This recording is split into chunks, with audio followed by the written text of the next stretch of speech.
playing devil's advocate, I mean, Go on. if you're trying to obviously help someone with therapy, then you have to ask the uncomfortable questions. And, Yes.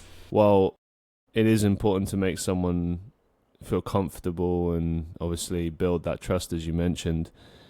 Sooner or later, they need to start answering some questions. I'm not saying like it has to be like, right, tell me this, tell me your deepest, innermost thoughts. But if you're going to go to a therapy session, you have to be prepared to talk. Well, that's kind of the whole point, right? So like how... Exactly. Do you know what I mean? That's something I'm struggling with here, because it's like, I understand the whole activity side of things. Sometimes that helps. Like you see content creators, like artists, sometimes they'll be like painting and then like talking about a really complex issue, or like one of the ones that I found interesting, which isn't really, it's not like therapy based, but it's just interesting in more recent years, is when women do like makeup on streams, and they'll talk about often like really harrowing experiences while they're just like doing their and it looks so casual, like, yeah, you know, when I was 5 I got abused like that, and it's like, Jesus Christ.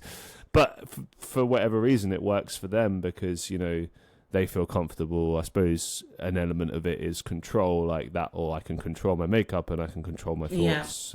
I don't know. I'm just theorizing here, like, but yeah. Where's, I guess what I'm asking is, where's the line, like, where you can start pushing? Because obviously every patient's going to be different. I imagine a lot of people are like fully understanding that they're going to have to talk, but for the people that don't talk, like, where's the point where you can start pushing? It's honestly on a case-by-case basis, because obviously every client's different. And honestly, you know, when a person comes into to a session and they start that journey of art therapy, sometimes you may have a context as to why, sometimes you may not. It could be, you know, you find that out obviously along the journey. And with pushing that, normally you try those little feeler questions in the beginning and see how you're going to get on.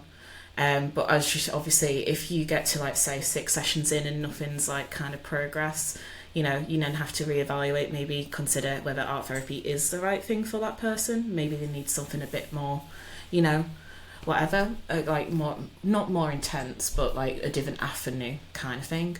And, you know, throughout all the sessions, we will try and intervene and try and ask those questions and see what different reactions we'll get. So obviously, if it gets to the point where it's like so many sessions in, then we may need to evaluate and just ask them, you know, what do you feel like you're getting out of these sessions? Do you feel like this is doing you, you know, do you feel like this is helping you? Or, you know, I've noticed this is, you know, you haven't really been talking much. And, you know, we'll have those open conversations with our clients and try and get that feedback from them. But yeah, so it's very case by case basis, basically.